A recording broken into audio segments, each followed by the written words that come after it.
"What the f—" Jesse begins, but Greg cuts him off. With a grunt of full effort, Greg swings the gun at Jesse's face. The gun arcs through the air, with the motion of a sidearm swiping at a tennis ball with a racket. The barrel collides with Jesse's mouth, and a sound like broken tile can be heard as Jesse's teeth crumble in his mouth. Greg can smell the noxious breath of Jesse, and is grateful when the crackhead falls back, taking away the horrid air with it. Jesse instinctively puts a dirty hand to his shattered mouth and cries out in animal-like pain. Greg feels a maniacal burst of satisfaction well up from within. He felt Jesse's mouth break apart through the vibrations of the gun. "That's what you get for hitting a mother, you fucking cocksucker," that same inner voice erupted within Greg.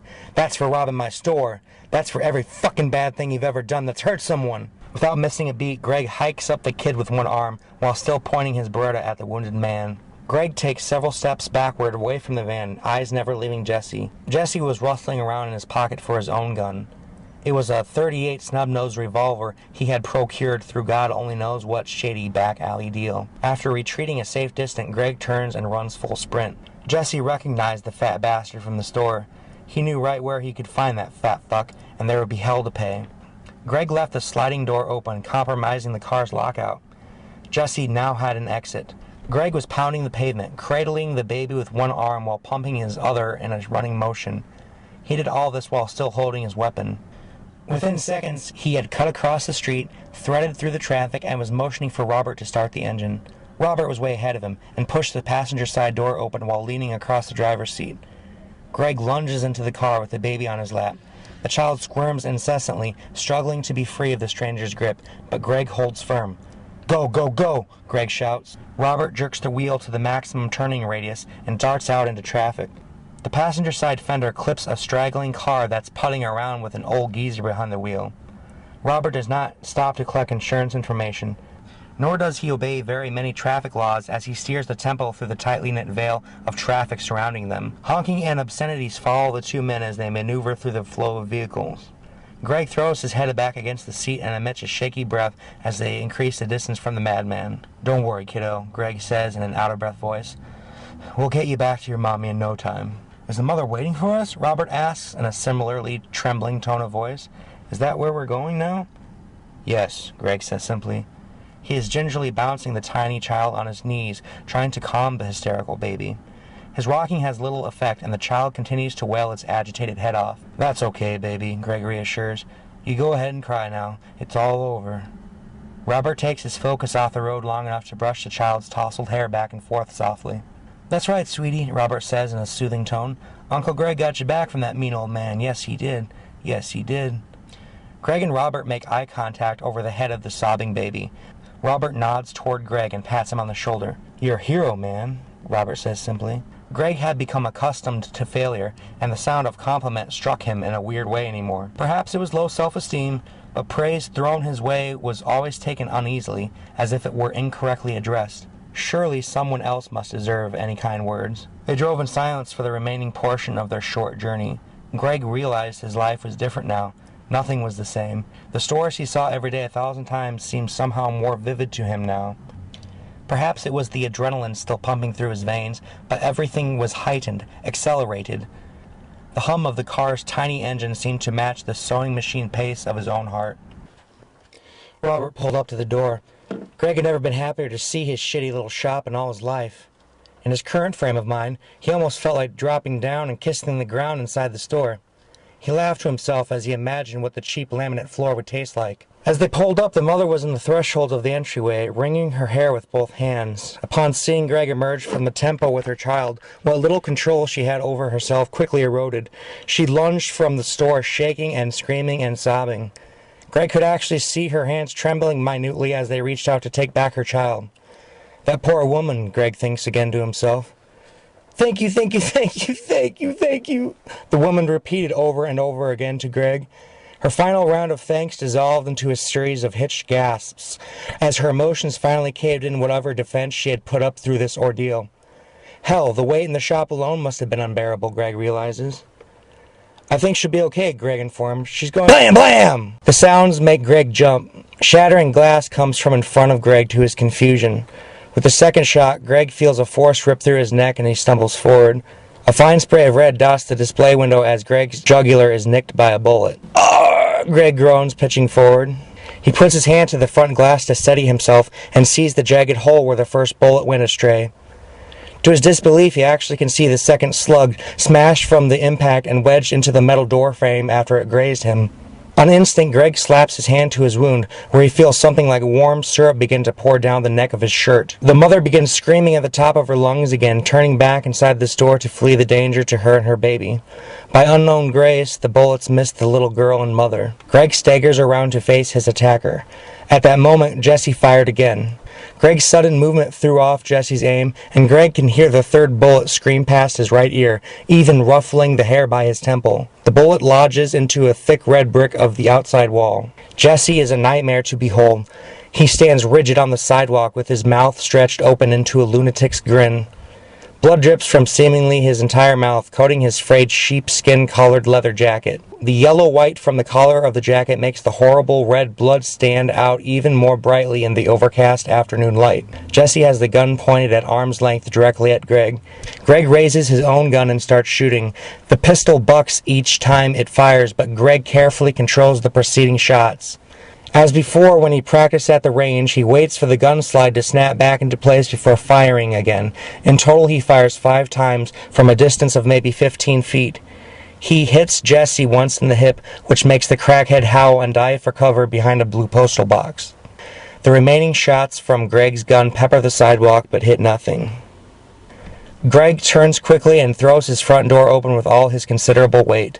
The door rebounds against the corridor wall, leaving a huge crumpled hole of plaster. The overhead bells attached to the Frankenstein door jangled in discord. As Greg uses his free hand to swing the door shut, he is quite alarmed to see the gleaming red wetness of blood coating his hand. Greg leaves a large, bloody handprint on the door as he pushes it shut. In a cruel twist of fate, the crackhead was already planning to make a final visit to Greg and his store. Once he had procured his getaway vehicle, Jesse planned to gun down Greg. He would take whatever loose booty he could plunder, then ride out into the sunset on a freeway stretch of freedom. Greg had known Jesse, and Jesse was aware of Greg, to a degree that would have been frightening had Greg known all the circumstances. Jesse had indeed been the one to break into Greg's store. As well as many other petty thefts Jesse had carried out without Greg's knowledge. Greg takes out the keys again. Those keys, those fucking keys! Greg was getting dizzy. He dropped the tangled array onto the ground. Panic set in. Finally, after all the blood and fear and stress, this is what it came down to. He was a broken down, out-of-shape fat man with a history of heart condition on his family's side. He was not a fucking hero. He was scared and he was injured, and something told him he was going to die now. Greg had dropped to one knee without realizing it to pick up the keys. As his dazed eyes looked up, he saw Jesse pointing the gun at him again. Greg figured his luck had finally run dry. At the second before Jesse fired, Robert dove forward, both hands raised above his head as if he were swinging an axe. Greg could see an expression of fury on the tall, skinny man in the tracksuit. Robert brought his linked arms down and collided with Jesse's shooting arm. The gun went off, and another splintered hole appeared in his front glass doorway. Robert began belting the crackhead with vicious jabs, but still, some way, with the aid of some drug he had probably never heard of, Jesse was still standing. In fact, Jesse looked even more enraged now. Jesse had grabbed hold of one of Robert's legs so that Robert had to hop awkwardly to keep balance. Then, all at once, Jesse pushed forward, overcoming Robert and making him spill to the ground. Robert scoots away on his back, using his arms to propel himself away from Jesse. Before Robert could regain his footing, however, Jesse shot him in the chest. Robert fell onto his back and coughed blood when he tried to breathe. As Greg watched in horror, some of the blood caught the wind and drifted away into a maroon mist. Instead of shooting, Greg ran. He was too badly frightened to put up much more of a fight. He was not a hero. The previous thoughts of death removing his responsibilities did not hold comfort now. He couldn't have told you if he wanted to live or die at that moment. His only natural instinct was to survive. He just wanted to run from this individual, to curl up and have it be over, to go to sleep. His mind was crazed. He no longer felt in control. His only thoughts involved questions about his own self-pity. Why did this happen to me? Why did this woman stop at my store? If there is a God, why would he subject me to this? I am a dead man. Greg had walked the corridor perhaps 1,000 times in his life, and it never seemed much of a journey to him. On a bad day, he might cross the threshold in maybe 10 seconds flat if he was in bad shape. But on that day, But on that day, as he sprinted through that little hallway with his own blood caked to the side of his neck, running wildly with gun in hand, it took an eternity to cross. Jesse was reloading his revolver. If Greg thought about it, he was still at an advantage against Jesse's gun. But Greg couldn't think about it, didn't want to think, didn't want to fight or shoot anymore. This was not fun. He was dying, he was dead. Greg made it halfway across the show floor when another shot rang out. The sound was amplified by the store walls, and Greg found his ears ringing after the sound dissipated. Greg stood there, patting himself dumbly for wounds. Greg heard a strange sizzling sound, and when he looked up, one of his larger 52-inch screen LCD televisions had a smoking hole with cracks outlining it. As if jarred from a stupor, Greg suddenly cut to the left, realizing Jesse is probably right behind him. Jesse was actually a decent marksman. It seemed to fit his psychotic, murderous personality. He spent many days leading up to today's events shooting up an old toilet he found. After several hours, there was nothing but slivers of rubble left of the old porcelain throne. He helped improve his aim coldly, with dedication summed up from his pharmaceutical choices. Uppers were always Jesse's thing. Those stimulants tossed him headlong toward that treacherous decay of self-hate and anger. Always up, never down. Over the past day, Jesse had taken enough coke, crack, and amphetamines to stay flying for quite a while, and this flight was overnight, with no sleep or dinner breaks in between, ladies and gentlemen. No siree, Jesse was on a plane where food was not needed, and he was reveling in his final wanton acts of destruction. Jesse took careful aim at the fat fuck. It was an easy target, that porky son of a bitch. As Greg stood there stupefied, looking at the largest TV he had in the store fizzle, blood had dripped down his arm. The powder of blood drops pooled together in that brief time he was standing, and that's what Greg slipped on when he tried to run one last time. Jesse's gun went off at the exact moment. If Greg had been upright, the bullet may have very well torn through his spine. As it was, Greg was thrown off balance, with his feet slipping out from under him, causing him to fall flat on his face. Greg felt a flash of heat and pain in his buttocks as Jesse's bullet tore through him. Oh! Greg fell down in agony, with a wet flop on his belly. The bullet had partially ricocheted off Greg's coccyx, shattering his tailbone into shards embedded in flesh. With one final motion, although it hurt him badly, Greg rolled over from his stomach onto his agonized rear end and emptied the remaining clip of his Beretta. As Greg lay on his back, he could feel his arms kicking up with the recoil of the gun. Greg just kept pulling the trigger as fast as he possibly could. A total of 9 shots. The first 2 hit Jesse squarely in the chest. Jesse was knocked backwards into a display of old Christmas audio tapes.